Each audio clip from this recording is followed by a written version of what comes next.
O Canvas fica disponível por 14 dias e no YouTube vai ficar até o final do semestre. Tá bom, gente? Acabamos de fazer uma revisão aí de caminho de dados monociclo, revisão rápida. Se você tiver com dúvida, volta nas duas últimas aulas que a gente cobriu tudo de caminho de dados monociclo. Então, essa aula vai ser sobre caminho de dados multiciclo. Opa, não é o último slide não, é o segundo, que a gente está começando agora. A gente vai frisar aí essa pequena discussão que a gente teve sobre qual que é a diferença do monociclo para o multiciclo e falar como que a gente altera o caminho de dados para justamente suportar a execução de uma instrução, né, quebrar a execução de uma instrução em múltiplos ciclos de execução. Daí, isso aqui, esses dois primeiros tópicos a gente vai cobrir na aula de hoje, tá? Porque tem bastante ideia nova, tem que os conceitos ficarem bem sólidos. E depois a gente vai passar nas próximas aulas, vamos ver quanto tempo que a gente demora. Eu acho que daria para fazer em uma aula, mas se ficar muito confuso a gente quebra em duas. Né? Que é, de fato, como que a gente projeta a unidade de controle. Porque a gente viu lá no caminho de dados monociclo que a unidade de controle ela é bem simples de ser implementada, porque basicamente no monociclo tudo acontece num ciclo, então eu consigo usar um decodificador que a gente estudou justamente para poder fazer essa decodificação, né, implementar a unidade de controle. E basicamente a gente vai ter que mover para um projeto um pouco diferente na questão do multiciclo, certo? Então, beleza. E depois a gente vai cobrir algumas questões de desempenho, que a gente só está acumulando noções e noções de desempenho. Eu já estou pensando aí numa aula bem legal de desempenho para o final do semestre, que a gente consegue discutir coisas bem interessantes, tá bom? Vamos então passar nossa discussão ali para o monociclo versus multiciclo. Né? Então, no monociclo, a gente acabou de ver que ele é ineficiente justamente por causa desse cara aqui, que o nosso ciclo, né, o tamanho do nosso ciclo, ele é limitado pela instrução mais demorada. Então, se a gente pensa em qual que é a instrução mais demorada que a gente tem, deixa eu colocar aqui um space.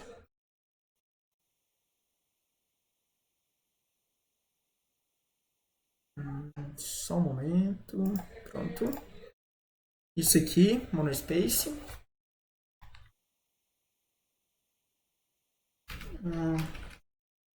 Ciclo. Exemplo, instrução load word ou story word, né?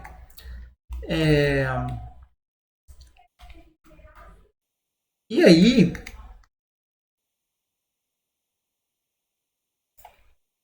peraí.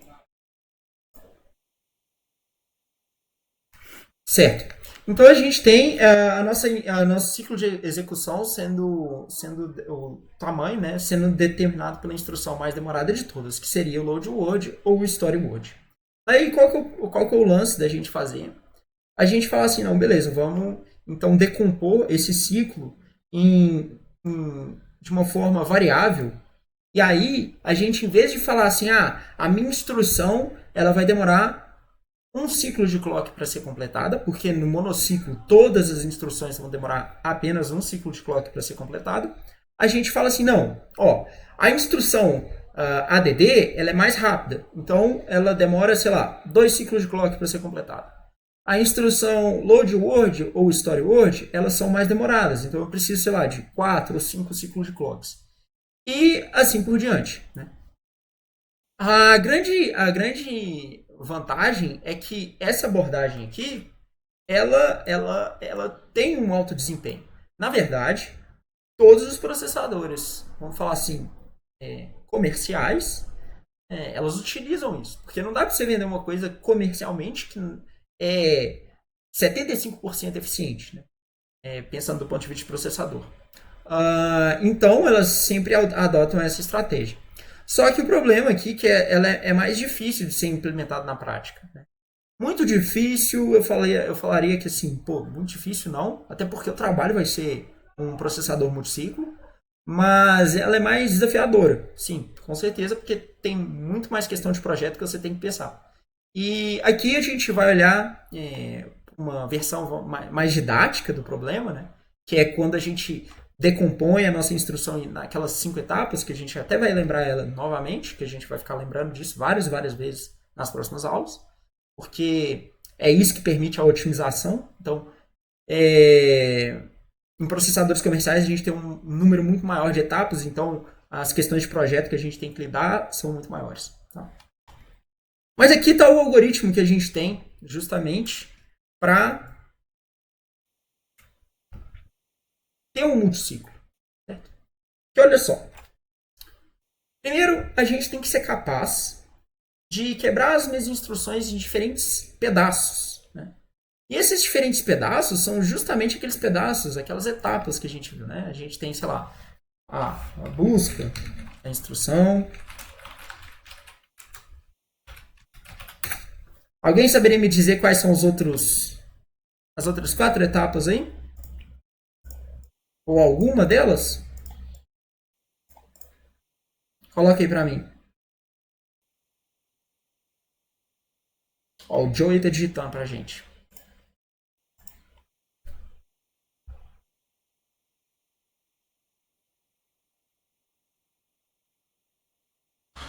Isso, boa. Busca. Isso, é exatamente. Busca, decodificação. Decodificação. Mais qual, Joey? Isso aí a gente já falou várias vezes, já até caiu na prova, gente.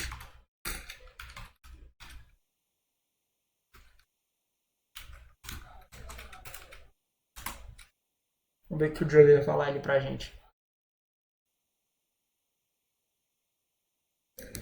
Busca, decodificação, linhas de controle. Não, as linhas de controle elas são saídas ali da unidade de controle para justamente fazer a decodificação.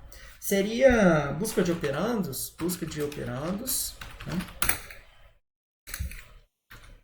Ó, o Luiz Henrique estava digitando aí.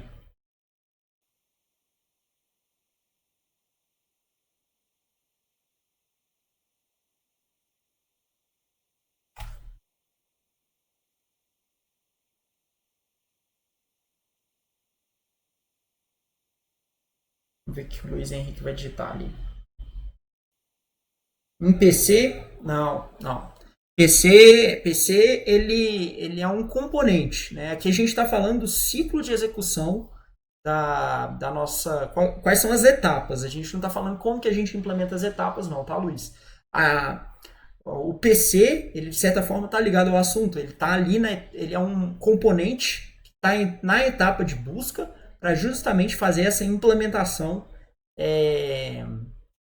da etapa de busca. Mas aqui a gente está falando das etapas. Então eu vou resumir aqui para vocês. A gente tem a etapa de busca, decodificação, a busca por operandos, a execução da operação e, por fim, a escrita do resultado. Certo? E aí o que acontece? Aqui eu defini com vocês, né? Eu quebrei a minha instrução em subetapas, né? Por exemplo, quando eu vou fazer uma instrução de add, eu passo por todas essas 5 etapas. Algumas dessas etapas elas vão ser executadas, outras não. Mas o importante é você definir uma receita, uma sequência de passos, uma sequência de etapas genérica para que cubra a execução de qualquer instrução. Beleza. Vou marcando aqui o que a gente conseguiu fazer então. Então a gente quebrou a nossa instrução em diferentes etapas. Beleza. Uma coisa que é bem importante aqui, na hora que a gente estiver quebrando essas etapas, é meio que revisitar essas etapas e ver se a quantidade de trabalho, né, a quantidade de, vamos falar assim, lógica que a gente precisa de realizar em cada uma das etapas, ela está equilibrada. Por quê? Porque se não estiver equilibrado, né, sem equilíbrio, temos uma etapa muito longa. E se a gente tem uma etapa muito longa, O desempenho do nosso circuito é dado pelo tempo que a gente gasta na etapa mais longa de todas. Então, se a gente tem uma etapa muito longa e uma etapa muito pequenininha, a gente vai ter um grande desequilíbrio. E a etapa pequena, ela sempre vai pagar, né? As instruções que utilizam muito da etapa pequena, elas vão sempre ser prejudicadas. Aí o que a gente faz? A gente tenta fazer esse equilíbrio. Né? Nem sempre é tão trivial, tá, gente? Mas enfim, a gente vai balancear a carga. Né? Aí uma vez que você fez isso no seu projeto, você vai restringir, né, aquela etapa ali, o uso, né, de apenas um bloco construtivo por ciclo. O que significa isso? Em cada etapa, a gente só vai usar um bloco construtivo. Por exemplo, nessa etapa aqui, eu vou utilizar só a ULA. Nessa etapa aqui, eu vou utilizar só a memória de dados. Por que a gente faz isso? É para justamente evitar que a gente tenha um conflito de uso. Na hora que eu fizer essa quebra de diferentes etapas, que eu tenha um conflito de uso naquela minha etapa. E por fim, uma coisa que eu tenho que fazer é o seguinte. Se eu quebrei em várias etapas a minha execução, e cada etapa é um ciclo diferente, no final de cada etapa, eu tenho que salvar o que eu fiz na etapa anterior. Porque senão eu perco o meu resultado. E essa é a forma de eu transmitir um resultado de um ciclo para o outro. Isso aqui vai ficar mais claro nos próximos slides quando eu mostrar a figura, o desenho, de como é implementado. Mas eu queria ouvir de vocês aí quais são as dúvidas em relação a isso. Eu estou vendo que tem com muita dúvida, gente, vocês não estão me perguntando. Isso aqui, ó, ciclo de busca, execução e decodificação, né? Busca, decodificação e execução tinha que estar batido já na altura do campeonato. Queria saber aí, gente, perguntas. Quem que não tá boiando? Coloca aí. Tô boiando.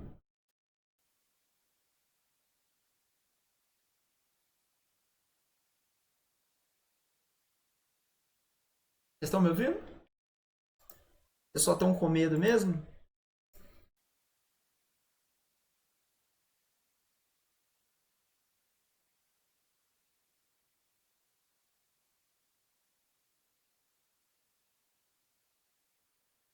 É isso, gente. Tô aqui para reduzir o medo de vocês, tentando passar o que eu sei.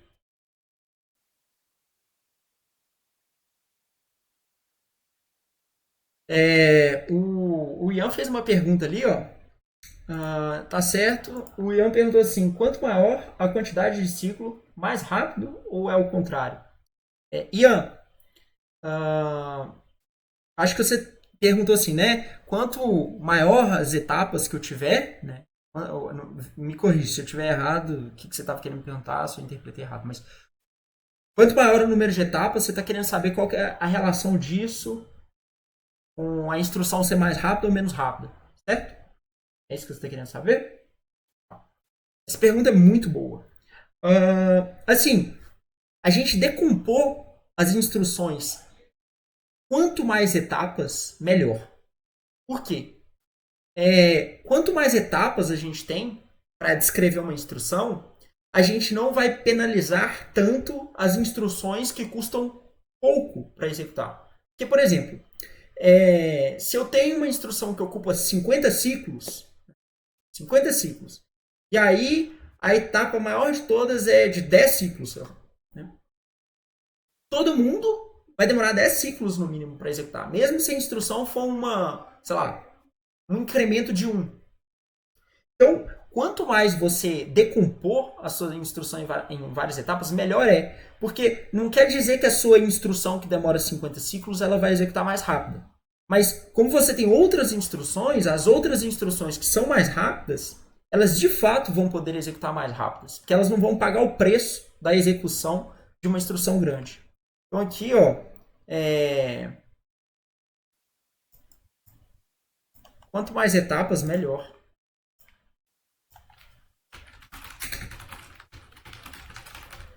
E isso vai ficar muito claro quando a gente for estudar na próxima,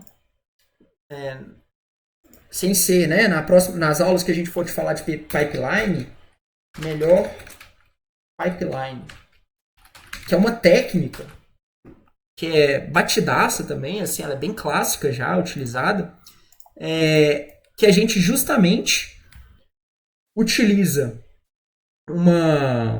vamos falar assim, a gente justamente utiliza uma grande quantidade de etapas para fazer a definição de uma instrução, tá bom? Então essa pergunta aí é muito boa. Um exemplo disso, só para a gente mover, é que, para você ter ideia, uma instruções de multiplicação podem levar até 30 ciclos, certo? Versus instrução de soma que faz em menos de 6. Então você tem esse problema aí, imagina, você pagar o preço de uma soma, né, uma soma ter 30 ciclos de execução. Por isso que eu não sei se vocês já ouviram falar que quando eles falam assim, operação de ponto flutuante é mais caro. Alguém já ouviu falar isso? Comenta aí para eu ver. Mas por que a operação de ponto flutuante ela é mais cara? Porque a instrução ela demora mais ciclos a executar. E aí, imagina se você fosse fazer uma operação com o inteiro e fosse pagar o mesmo preço, né, tivesse o mesmo custo para fazer uma operação de ponto flutuante. Ia ser ridículo. Certo? Vamos avançar então. Então, como que funcionaria essa ideia, né, do caminho de dados multiciclo? Então, se a gente olhar aqui, essa aqui é uma versão simplificada do caminho de dados. Por que simplificada? Porque ela não tem uns elementos aí que a gente vai falar daqui a pouquinho. Mas olha só que legal. Aqui a gente tem a gente tem algumas coisinhas novas aqui, ó, que são esses registradores que a gente introduz para salvar o estado de uma etapa para outra. Tá? Como é que funciona? Ó? Aqui a gente tem a etapa de busca. Ó.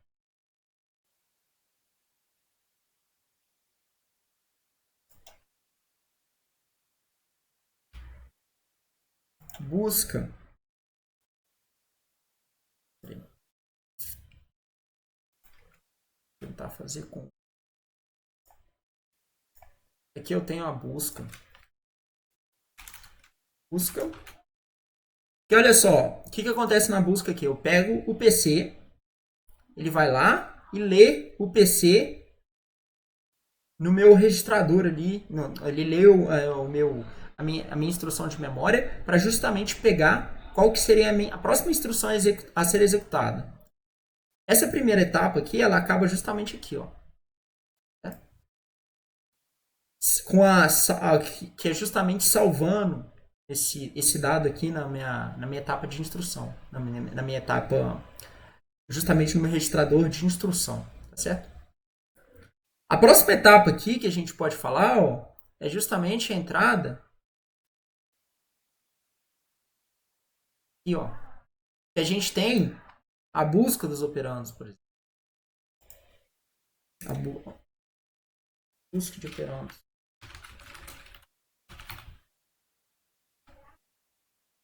Que olha só, eu estou pegando as minhas instruções aqui, a minha instrução, e falando onde com meus registradores, quais são os registradores que eu tenho que buscar para serem executados.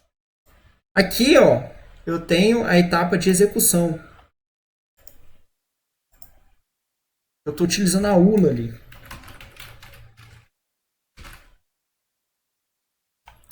E por fim, aqui, eu tenho uma etapa de escrita. Que eu escrevo nesse registrador aqui, aluout,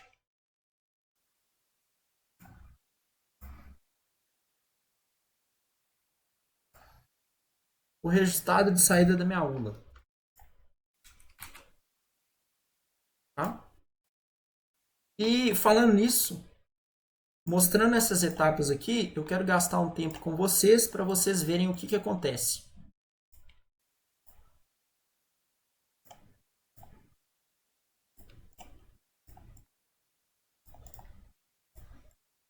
A decodificação a gente vai ver nas próximas aulas, tá, gente? A gente não vai focar na decodificação, porque a decodificação é feita pela unidade de controle e ela meio que permeia tudo. Tá? Mas vamos lá. Vamos considerar aqui a instrução ADD. ADD, R0, R1, R2. A gente está cansado de ver essa instrução já, né? Primeira coisa que a gente vai ter que fazer, ó, é o PC ele vai apontar para a instrução que vai ser executada. Né? Isso é o primeiro ciclo de clock.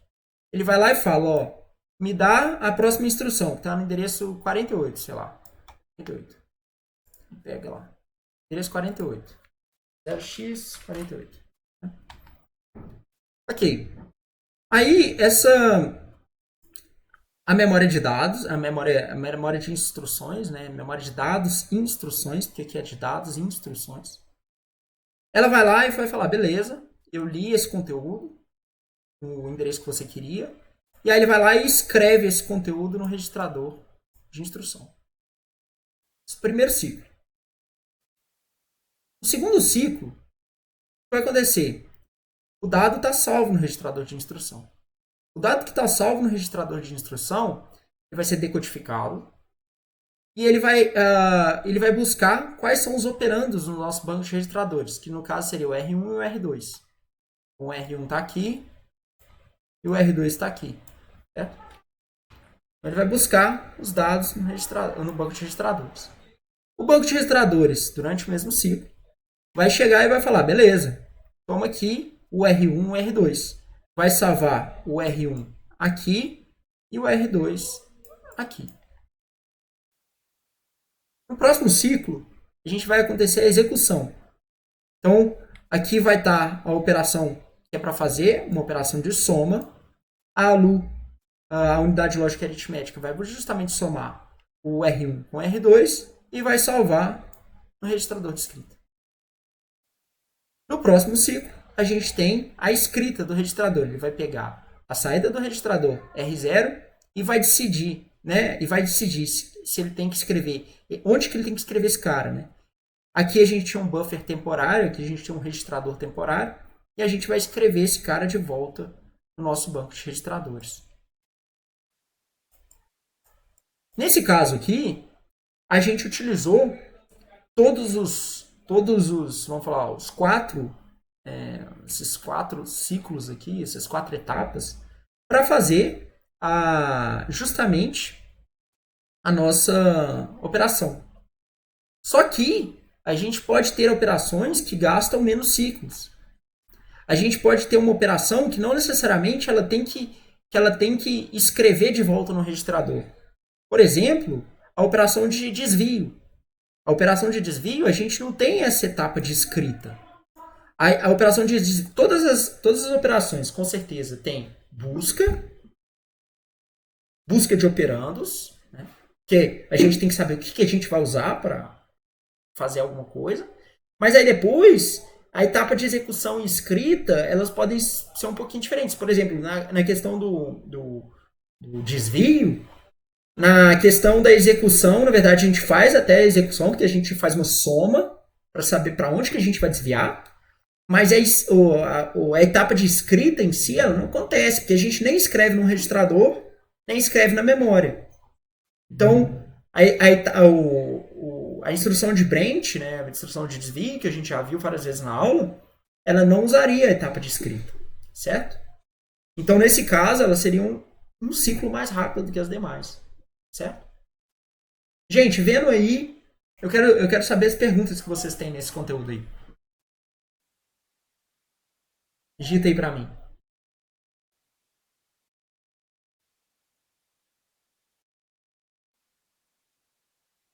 You are now muted.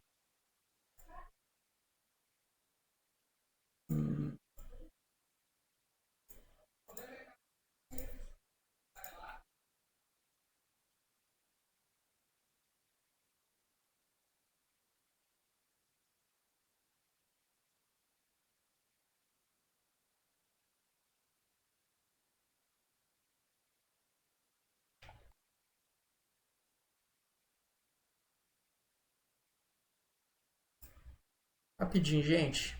Um minuto. Um minuto. You are now unmuted. Beleza. Tava tendo um probleminha aqui. Ah, mesmo o Daiane perguntou, mesmo o J que recebe só o endereço faz a busca de operandos? Boa pergunta. Nesse caso, que você não tem a busca de operandos, mas ele tem a execução, né? Então, tipo assim, por que que não tem? Eu quero que vocês parem um momento para ver a pergunta da Daiane, porque a instrução J, o desvio, ele está codificado na própria instrução. Essa busca de operandos aqui, realmente ela não tem, tá? Falei assim de uma forma muito genérica, mas está errado. Ela não tem. Para a busca de operandos, ela não acontece ali pro J. Porque a gente tem que pular direto ali, ó, para a etapa de execução. Mas a etapa de execução ela vai acontecer, tá? Porque a gente justamente tem que somar, né, fazer o cálculo do nosso desvio de endereço. Tá certo, Daiane? Show. Vamos avançar que a gente vai ficando mais afiado nisso aí. Né? Só para falar assim, eu falei que a outra figura ela estava incompleta, porque a gente tem que adicionar os nossos famosos multiplexadores para decidir de onde que a gente tem que pegar os nossos dados. Isso aqui, ó, eu quero falar para vocês, mostrar, porque diferentemente do caminho de dados monociclo, no caminho de dados multiciclo a gente tem apenas uma memória, que ela serve de dados e de instruções.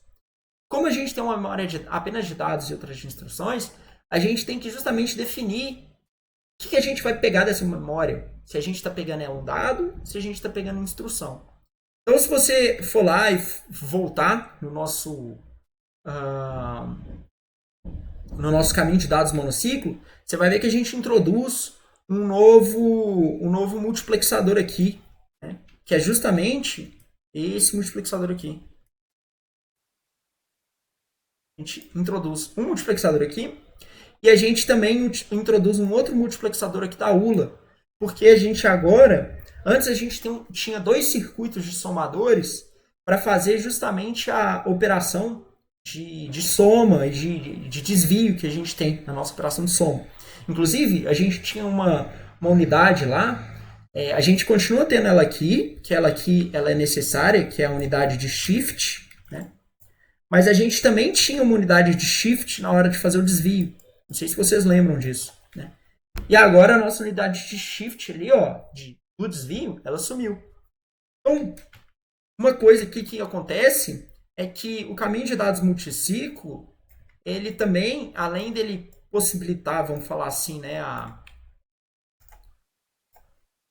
além dele possibilitar também que a gente tenha um ciclo médio para executar as nossas instruções menor, a gente tem uma reutilização das unidades funcionais do nosso circuito. Né? No multiciclo, temos uma reutilização das unidades funcionais. Isso é bem legal, tá, gente? Por que é bem legal? Porque significa que a gente reduz, né, duas coisas.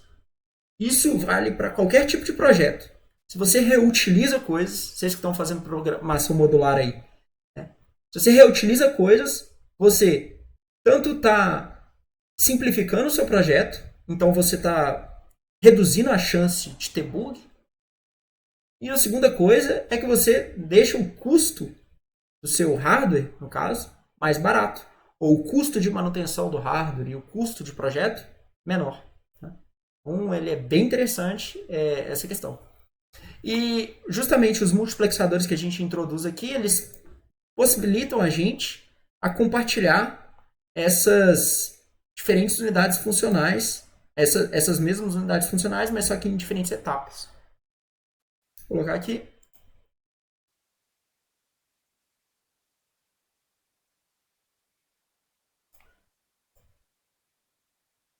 Certo? Então,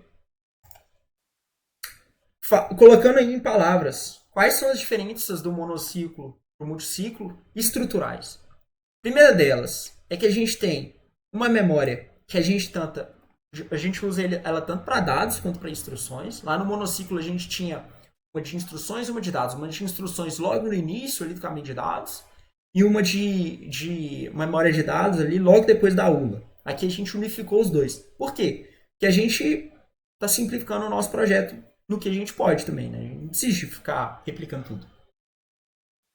Aqui também a gente viu isso ali no projeto. E agora a gente só tem uma ULA, em vez de ter os dois somadores que a gente tinha antes, para justamente fazer o desvio, né, o cálculo do desvio. Aqui a gente, obviamente, tem que introduzir esses novos registradores no nosso caminho de dados. Esses novos registradores aqui, gente, a gente às vezes dá o nome deles de buffers, tá bom? Por que buffer? Buffer na computação, a gente fala que buffer ele é um local de armazenamento temporário. Então, nesse caso aqui, o que a gente está armazenando temporariamente? É justamente vamos falar assim, o estado de uma etapa anterior da nossa instrução, tá? Então,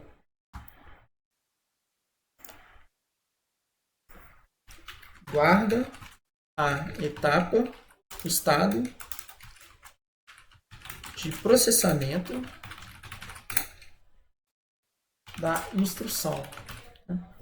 Bom, ele justamente faz isso, o buffer. É importante falar que ele é temporário. Importante falar que não é possível, né, no assembly acessar o conteúdo desses buffers. É uma coisa assim, vamos falar assim, é um registrador. Ele é escondido do programador. Ninguém consegue ler nem escrever dados nele, porque é uma coisa meio que oculta. Bom, mas o projetista do hardware colocou aquele buffer ali para justamente possibilitar o projeto de caminho de dados no multiciclo. E aí, como a ULA agora, ela meio que ela viu que a ULA ela se torna realmente muito importante no projeto de um processador. Por isso que a gente passa um tempo estudando ela. E agora ela faz meio que tudo, né? Ela é utilizada para incrementar o PC, né? Antes a gente tinha um somador para fazer isso. É para fazer o salto. Antes a gente tinha um somador para fazer isso junto com o shift. E aí a gente também continua utilizando a ULA para fazer os nossos cálculos de endereço e os nossos cálculos aritméticos e lógicos. Tá certo? O Vitor perguntou ali uma coisa. No Java tem um buffer reader e um buffer write. Tem alguma relação? Ô Vitor, a relação que tem no buffer read e buffer write do Java é justamente com o conceito de buffer. Né? O conceito de buffer é um local de armazenamento temporário. Então, essa que é a ligação com o buffer aqui. Mas no caso, não tem nada a ver com buffer de instrução. Java é altíssimo nível, tá bom? É a técnica. Justamente o que o André falou ali. Então, tipo assim, se você lá no seu programa, você está criando um valor temporário, né, para receber algum dado, por exemplo, um dado de uma conexão web, alguma coisa assim, você quer ser bem, vamos falar assim, programar bem tecnicamente, dá um nome de buffer para aquela variável. Não coloca temp, não coloca temp1, temp2, agora vai. Coloca buffer. É um nome legal. Tá bom? Gente, mais perguntas aí? Não, esse do agora vai é ótimo, gente. Eu já recebi trabalho de tipo assim, zipado. Agora vai um, agora vai dois. Cheio de comentário no código. Isso aí dá vontade de lascar um zero no trabalho. Mas sou bonzinho, né? Zero eu não dou.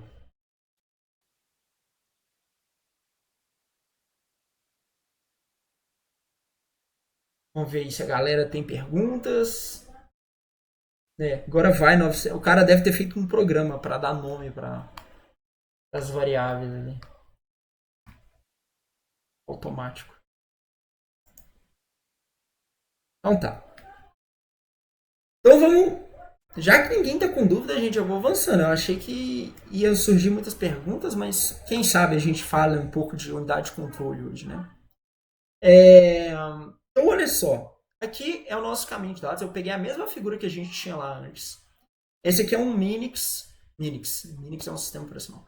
MIPS, multiciclo, que ele justamente ele é capaz de executar, vamos falar assim, 90% do conjunto de instruções do MIPS.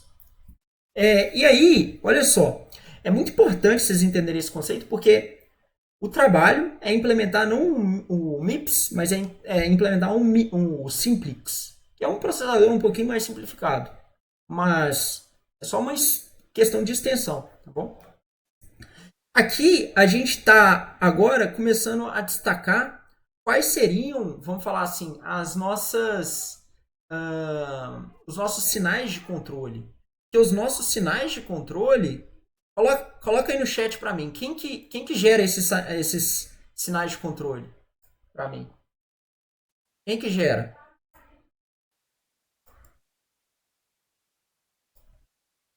O opcode.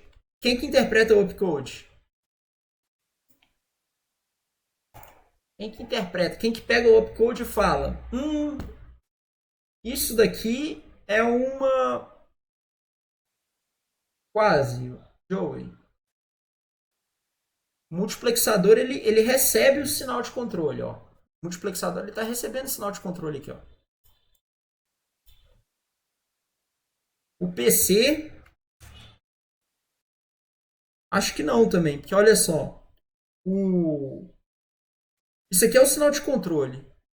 Né? Quem que está mandando esse sinal de controle para cá? Isso. Isso. Então é o que a Daiane falou. O Douglas falou assim: tu tá falando do sinal que vai no controle do multiplex. Exatamente, Douglas. Eu tô querendo saber quem que gera esse cara aqui, ó. Né? Quem que gera esse cara aqui? Que gera esses sinais aqui, ó. Esses sinais laranjas todos aqui. De onde que eles vêm? Eles não vêm do além. Os sinais de controle vêm da unidade de controle. Então, eles vêm de lá. De como que eles chegam da unidade de controle, a gente tem o opcode. Né? O opcode da instrução. O opcode da instrução vai para a unidade de controle. E a unidade de controle, por sua vez, pega aquele opcode, interpreta o que tem que ser feito com base naquele opcode e manda todos os códigos de seleção, tanto para os nossos multiplexadores do caminho de dados, por exemplo, esse cara aqui, quanto fala assim, olha, eu preciso de escrever no banco de registradores. Eu quero executar essa operação na minha ULA, tá certo? Então, tudo que está mostrado aqui de laranja nesse desenho são justamente né, os sinais de controle que são enviados pela unidade de controle. Tá certo? Gente, revisa. Senão, mais e mais pessoas vão boiar. E aí, agora, isso aqui é vamos falar assim, um retrato completo do processador. Porque a gente primeiro mostrou só o caminho de dados, depois a gente mostrou o caminho de dados com os sinais de controle, e aí aqui agora é realmente o projeto do processador, onde você tem todos os sinais de controle, todos os sinais que estão no caminho de dados. Tá vendo aí, ó? A unidade de controle, na verdade, gente, ela é grande demais. Ela é grande. Na verdade, a unidade de controle é a unidade mais complexa de se projetar no processador. Porque a unidade de controle, ela que tem que, vamos falar assim, como a gente tem um caminho de dados que é multiciclo agora, a cada ciclo de execução, ela tem que saber em qual ciclo que a gente está executando, tá certo? Agora eu estou no ciclo de busca. Então, beleza. Aí eu vou lá e a unidade de controle vai lá e aciona os multiplexadores e as unidades de funcionais que estão ali no ciclo de busca. Aí quando a instrução passa para o ciclo de execução, a unidade de controle tem que saber isso e tem que saber decodificar corretamente a instrução. Certo? Então aqui ó, a gente está vendo que ela é grande. Se você pega fotos também, né, falando ali área da ocupação no chip, a unidade de controle ela ocupa uma grande área de ocupação no chip, porque a lógica de decodificação ela é complexa. Me lembrou uma coisa aqui, vamos só relembrar, né? O que vocês acham aí, ó? Nas máquinas que a gente estudou máquinas CISC versus RISC. Que é? Alguém coloca aí para mim o que é uma máquina CISC e a outra pessoa coloca o que é uma máquina RISC. O que é um processador RISC e o que é um processador CISC.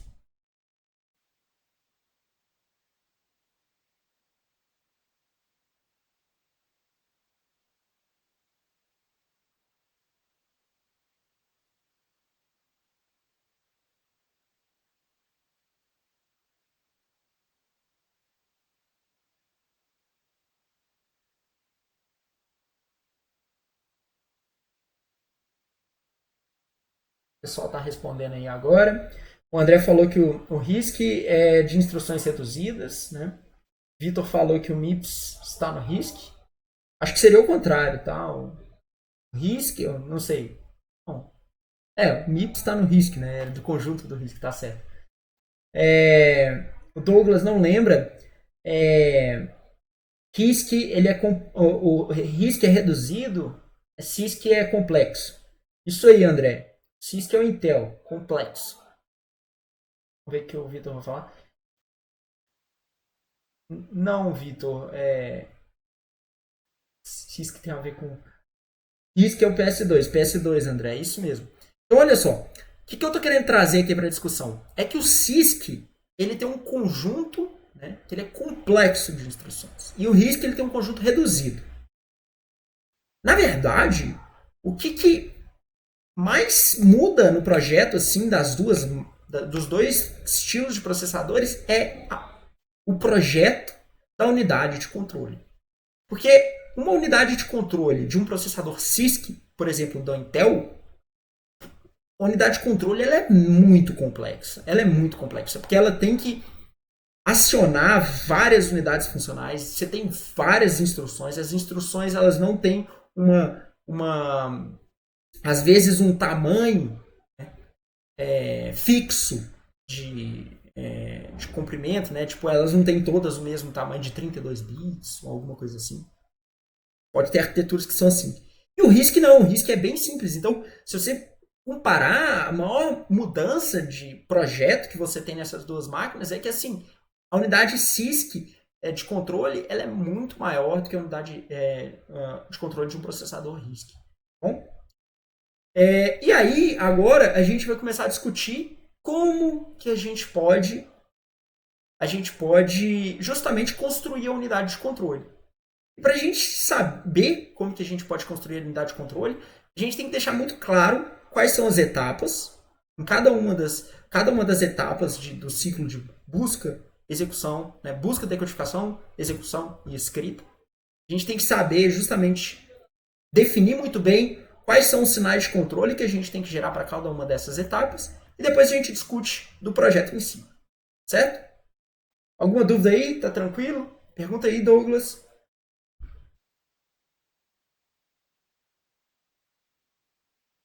Isso aí, ó. Douglas passou a cola pra galera. Então vamos lá. Então, ó, relembrando aqui essas 5 etapas que a gente tem no nosso ciclo da instrução. A primeira delas é a busca. A busca. O que ela vai fazer? Primeira coisa, ela tem que fazer o seguinte: ela tem que pegar a instrução na memória e colocar no registrador de instrução. Esse registrador de instrução aqui é um registrador temporário. Né? Registrador temporário que armazena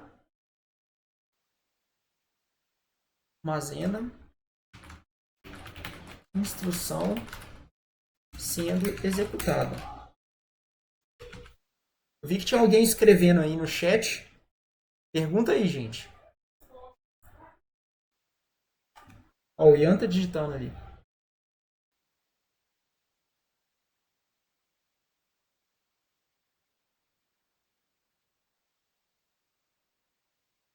Beleza, então. Então, a gente tem essa primeira etapa, que é justamente a busca da instrução. A segunda etapa, que é decodificação, a gente tem justamente buscar quais são os registradores que a gente vai usar e passar esses registradores para a ULA. Como a Daiane falou, vamos lembrar que nem todas as instruções, por exemplo, o jump, ele não usa essa etapa, né? A busca de registradores, certo? Mas acontece a decodificação, tá certo? Depois a gente tem a execução propriamente dita da instrução, que pode ser um cálculo de endereço, um término de salto, por exemplo. O salto eu falei aqui com vocês, por exemplo, desvio, tanto condicional quanto incondicional, ele termina aí, por aí, porque a gente não precisa de acessar a memória nem registrador, né? A gente também tem a etapa de acesso à memória, ou o término de uma instrução que usa o registrador como destino da operação, certo? A gente tem, então, essa etapa aí, por exemplo, para as instruções de load word, a gente tem para as instruções add, sub e assim por diante. E a gente tem o término do load, por exemplo, quando a gente vai fazer o load, a gente leu a memória e tem que escrever de volta no registrador. Como eu tive que ler na memória, isso gasta um ciclo. E aí depois eu tenho que pegar e escrever de volta no registrador, isso gasta outro ciclo. Eu tenho ali 5 ciclos de execução. Pergunta: quantos ciclos que gastam load, então? 5 ciclos. Quantos ciclos que gastam um desvio? 3 ciclos. Quantos ciclos que gasta uma instrução do tipo R? 4 ciclos. A gente, escrevendo bem grotescamente aqui, a gente teria, sei lá, desvio em 3 ciclos, operação aritmética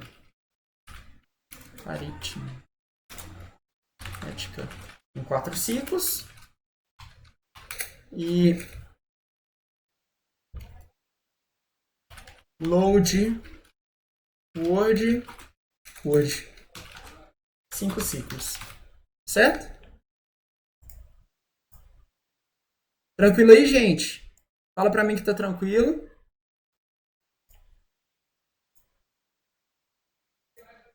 Pra eu saber se tá tranquilo ou não.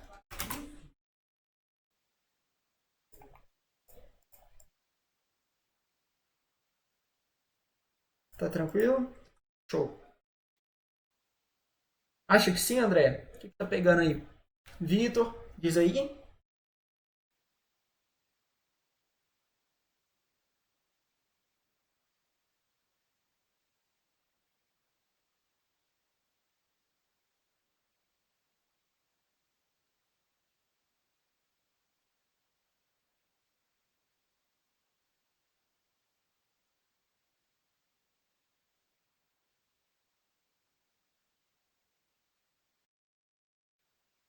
O André perguntou assim: eu fiquei de ver o início da matéria no Find e não rolou. Mas o que explicou hoje está safe. Beleza, então. Show. Então vamos lá. Vamos falar de cada uma dessas etapas para ver quais são as unidades que a gente. Como que a gente tem que controlar essas etapas. Né? Espera aí que o Ian mandou uma pergunta. Eu não entendi qual seria o caso de acesso à memória ou término da instrução na quarta etapa. Na quarta etapa aqui, ó, o término da instrução do tipo R. É porque o tipo R, a gente escreveu, a gente realizou a nossa operação na ULA e a gente já pode escrever o resultado dessa operação da ULA imediatamente no registrador. Porque o que gasta ciclo é justamente escrever na memória. E aí a gente não precisa de escrever na saída para depois escrever na memória. A gente pode escrever direto na memória. Certo? Na memória não, no registrador, no banco de registradores. Então seria nesse caso que a gente usaria 4 ciclos. Certo?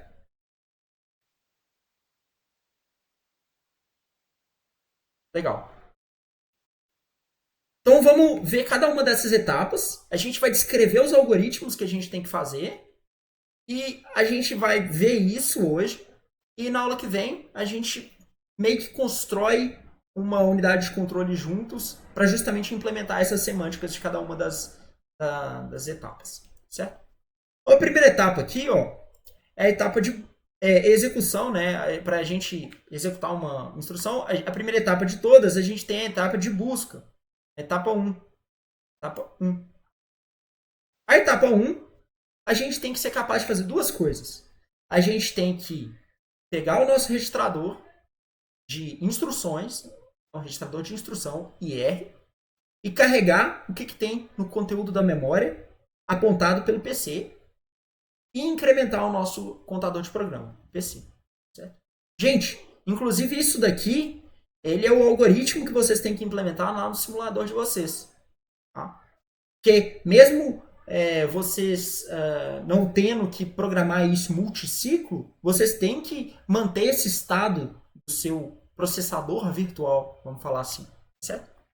Mas isso daí é a primeira coisa. Então, a gente tem que colocar isso na cabeça, que na primeira etapa, quando a unidade de controle ela for emitir os sinais de controle, ela tem que permitir tanto a escrita no registrador de instruções, no IR, e quanto a selecionar o incremento do PC. Certo. Na etapa número 2, a gente tem...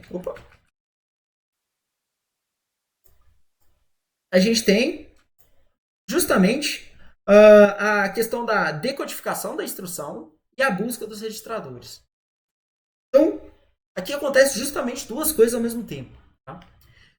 No caso aqui, a gente tem que fazer a leitura dos registradores, se a gente for precisar. Por exemplo, se a gente está falando aqui de uma instrução do tipo ADD, uma instrução do tipo R, né? Instrução do tipo R. Instruções do tipo R. Por exemplo, instruções do tipo R. A gente tem justamente que ler esses registradores. E a gente também tem que ser capaz, né, de decodificar justamente a parte de decodificação aqui é para calcular, por exemplo, o desvio, né? Porque a gente pode ter que calcular o endereço de um desvio no caso de uma instrução ser uma instrução do desvio. E para a gente fazer isso, o que a gente tem que fazer? Ó? A gente vai pegar os bits 25 a 21 que tiver salvo no registrador de instrução e falar que esse cara aí é o registrador que ele vai ser utilizado ali. Por exemplo. E o registrador B, que seria o caso da outra... Então aqui seria o RS e o RT.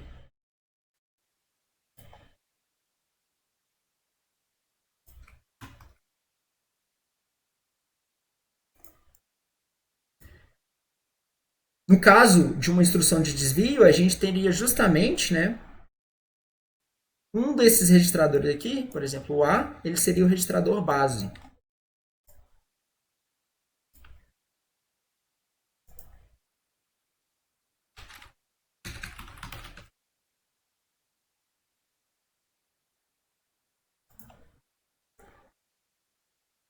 E no caso da gente ter uma instrução de desvio, a saída do registrador de desvio ela é justamente computada assim. A gente pega o PC, pega a nossa constante de 16 bits, soma com o PC e desloca de 2. Desloca de 2 e soma com o PC. Certo? Então isso daí é o algoritmo que acontece na segunda etapa. A gente está vendo cada etapa por etapa, porque a gente já sabe como é que a gente divide as etapas, que é colocando os registradores entre cada uma dessas etapas. E aí depois a gente tem que discutir o que cada etapa faz para projetar a unidade de controle. Então a gente já viu duas etapas. Vamos olhar as outras três. As outras três, então a terceira etapa, que é a da execução, a gente tem que fazer ou uma execução, ou um cálculo de endereço na memória, ou concluir um desvio. Então, nesse caso, a ULA ela tem que fazer três coisas diferentes. Então, beleza, vamos tentar ver quais são as três coisas diferentes. A coisa mais fácil aqui é justamente o caso onde a gente tem que fazer, né, uma operação. Uma operação, vamos falar assim. A operação B. A mais B. Qualquer instrução do tipo R. A gente está fazendo no cálculo na terceira etapa. A gente também tem as instruções aqui, ó, de referência à memória, que a gente vai utilizar. O endereço para acessar a nossa memória, ele tem que ser calculado com a LU, usando a operação de somar o registrador base, que a gente pegou na etapa anterior, e somar com o constante, que é o deslocamento. Esse cara aqui é o deslocamento.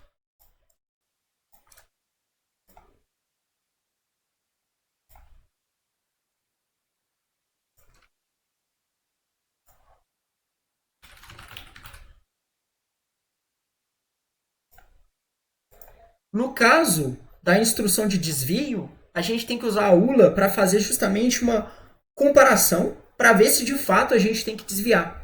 Porque se a gente tiver que desviar, a gente só tem que atribuir, né, o PC. A gente tem que atribuir o PC com o novo valor de desvio que a gente calculou na etapa anterior. Certo? Aqui é interessante, gente, para mostrar que esse ALUOUT aqui, ó, ele é um registrador temporário. Né? Se a gente voltar lá, é um registrador temporário que fica no final da ULA, né? Que ela armazena o valor da ULA. Né? O que a ULA computou. Vamos lá, só mais duas etapas para a gente acabar a nossa aula de hoje. A etapa 4 aqui é a etapa de acesso à memória, ou finalizar as instruções do tipo R. Por que é a instrução, né, de acesso à memória? Porque a gente tem que, de fato, a gente calculou o endereço da memória aqui, né, nesse passo aqui, nesse passo, na etapa 3. Nesse caso, a gente já calculou onde, né, qual que é o endereço de memória que a gente quer acessar. E na etapa 4, a gente tem que passar esse endereço aqui para a memória e esperar esse dado chegar. Por isso que a gente precisa dessa etapa, porque a gente manda o endereço e espera o endereço. Por isso que a leitura ela é bem crítica. Né? E aí, para as instruções do tipo R, como a gente já calculou a nossa saída de operandos, a gente tem justamente a escrita no registrador que eu quero. Por exemplo, a escrita no registrador R. E onde que eu vou falar qual que é o registrador que eu vou executar, que eu vou pegar? Bom, eu já tinha armazenado ele no IR, né, no registrador de instrução, lá na primeira etapa. Beleza. Lê de lá aonde que eu tenho que escrever o meu resultado. Por fim, a gente tem o quinto passo, que ele está relacionado ao passo onde a gente leu da memória o nosso dado, só que agora a gente quer armazenar, por exemplo, no load word. Load word, quando a gente faz load word R1 40 0, né? É justamente nessa etapa aqui que a gente está salvando no R1 que a gente carregou no endereço de memória 40 mais 0. Mais 0, registrador base 0. E aí a gente escreve ele de volta na memória. Certo? Então esse é meio que os algoritmos dos 5 passos. Eu queria saber, eu vou parar aqui a gravação, mas eu queria saber as dúvidas que vocês têm.